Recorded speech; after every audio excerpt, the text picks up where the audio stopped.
જોડાઈ ગયા છીએ। આપણે એમની સાથે વાત કરીએ કે દાદા વિશે આપનું શું કહેવું છે અને આપની કેવી શ્રદ્ધા છે દાદા વિશે। ના ખરેખર પહેલાં તો સૌથી જય શ્રી કૃષ્ણ, જય હનુમાનજી, ગુડ મોર્નિંગ। સંકલ્પ સિદ્ધ હનુમાનજીનું જે આ મંદિર છે એ ખૂબ જ પ્રસિદ્ધ છે અને હા, જે પ્રમાણે નામ છે એ પ્રમાણે જેમનું ગુણ છે કે બધા શ્રદ્ધાળુઓ એકદમ સાચી ભક્તિથી, સાચી ભાવનાથી આવે છે અને એની ભાવના પૂર્ણ પણ થાય છે। એટલે જે પ્રમાણે કહેવાય છે ને કે નામ પ્રમાણે ગુણ છે, એ પ્રમાણે ખરેખર ભગવાન હનુમાન દાદા બધાની ભક્તિ, શ્રદ્ધા, એના જે સંકલ્પ કરે છે મનમાં એ બધાનો પૂર્ણ કરે છે। મને તો ખૂબ જ ભક્તિ છે અને બીજા શ્રદ્ધાળુઓને પણ છે અને હા, ભગવાન બધાનું સારું જ કરે છે। જે રીતના ભક્તજનો અહીંયા અનેરો ઉત્સાહમાં જોઈ રહ્યા છો, જે રીતના સંકલ્પ હનુમાન દાદા બધાના ઈચ્છાઓ પૂર્ણ કરે છે, એ રીતના હનુમાન જયંતિના નિમિત્તે અહીંયા આખો દિવસ આરતી, ભક્તિ ભજન અને સાંજે કેક કટિંગ સાથે અહીંયા અનેરો પર્વ ઉજવવામાં આવશે। હું છું રાજકોટ કી આવાજ સાથે પંકજ ઝાલા।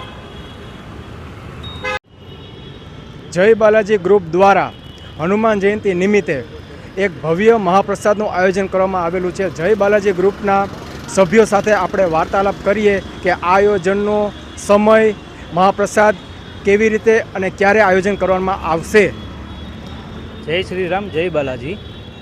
તારીખ 2/4/26ના રોજ હનુમાન જયંતિ નિમિત્તે મહાપ્રસાદનું આયોજન રાખેલ છે। તેમાં ઓછામાં ઓછા ભક્તો બધા 1500થી 2000 ભક્તો આપણી ત્યાં મહાપ્રસાદ લેવા માટે આવશે અને આ વસ્તુ આપણે ઓલા વર્ષે પણ કરેલી છે અને આ બીજું વર્ષ છે। આપણે મંદિરના સેવક રાહુલ પંડ્યા મહારાજ પાસે આપણે જાણીએ કે હનુમાન જન્મોત્સવના નિમિત્તે સેવકો માટે શું પ્રોગ્રામ આયોજન કરવામાં આવેલું છે। જય સિયારામ સર્વને।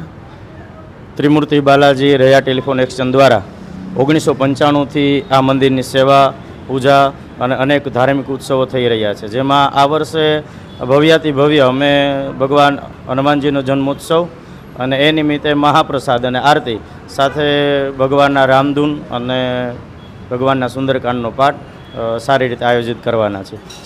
સવારની આરતી ભગવાનની 7 વાગ્યાની રહેશે, ત્યાર પછી સુંદરકાંડના પાઠ, ભગવાનના રામધૂન ભજન રહેશે। મધ્યાહ્ને જે આપણે યજ્ઞનું જે આયોજન કરેલું છે સવારે, જે 8 વાગ્યાથી પ્રારંભ થશે અને બપોરે 12 વાગે વિરામ થશે। ત્યાર પછી મહાઆરતી અને ભગવાનને 21 કિલો લાડુનો મહાપ્રસાદનું પણ આયોજન કરેલું છે।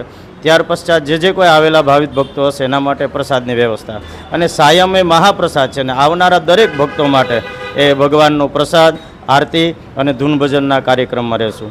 જે કળિયુગમાં કીધેલું છે કે ભગવાન 7 ચિરંજીવીમાં જે હનુમાનજી છે, હનુમાનજી મહારાજનો જન્મોત્સવ હોય તો આપણે બધા ધામધૂમથી ઉજવશું અને સાથે બધા જ જન્મોત્સવની ખાસ બધાય જય સિયારામ।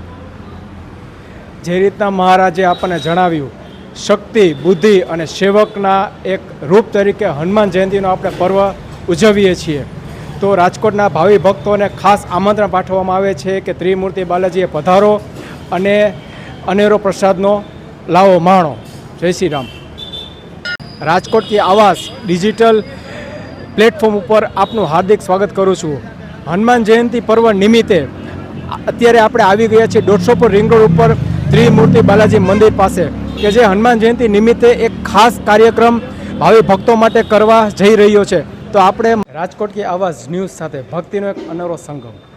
અત્યારે આપણે આવી ગયા છીએ કોઠારિયા મેઇન રોડ ઉપર બળે હનુમાન એટલે કે સૂતા હનુમાન પાસે। આ મંદિર આખા સૌરાષ્ટ્રમાં એક એવું મંદિર છે કે જ્યાં હનુમાનજીને આપણને સૂતેલી અવસ્થામાં જોવા મળે છે, એટલે કે આરામ કરતા અવસ્થામાં જોવા મળે છે। આ મંદિરની અનુભૂતિ એવી છે કે આ મંદિરના પટાંગણમાં જેવા આપણે પગ રાખીએ છીએ એ સાથે મનમાં શાંતિ અને શરીરમાં એક એનર્જીનો આપણને ઉત્સાહ જોવા મળે છે।